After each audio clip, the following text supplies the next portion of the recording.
সুপ্রিয় দর্শক শ্রোতা, আপনাদের জানিয়ে রাখি আমরা এখন অবস্থান করছি উত্তরের জনপদ লালমনিরহাট জেলার পাটগ্রাম উপজেলার রসুলগঞ্জ গ্রামের রাবার ড্যাম এলাকায়।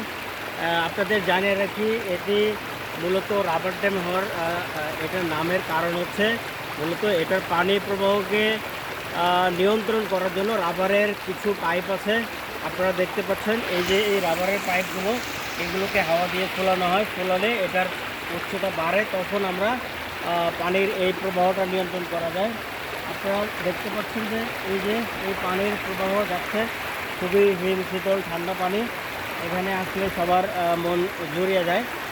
এই জন্য অনেকে এটাকে মিনি কক্সবাজার বলে থাকে। এখানকে প্রতিদিন হাজার হাজার দর্শনার্থী আসে, বিশেষ করে বিকাল হলেই দূর দূরান্ত থেকে অনেক দর্শনার্থী আসেন, তারা এটার সৌন্দর্য উপভোগ করেন। আর এখানে এসে পাশাপাশি আরও যেটা আপনারা দেখতে পাবেন যে হাজার হাজার বিঘা ভুট্টার ক্ষেত। এখন ভুট্টার মৌসুম। আপনারা দেখতে পাবেন চারিদিকে শুধু হলুদ এবং লালের যে একটা সমারোহ, সেটা আপনারা উপভোগ করতে পারবেন।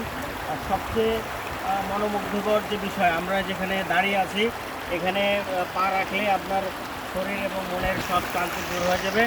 তো আমি যারা এখনও এই রাবার ড্যাম এলাকায় আসেননি, সবাইকে আমি আহ্বান করবো আপনারা সবাই একবার অন্তত হলেও এখানে এসে ঘুরে যাবেন, এখানকার সৌন্দর্য উপভোগ করবেন। সবাইকে অনেক ধন্যবাদ।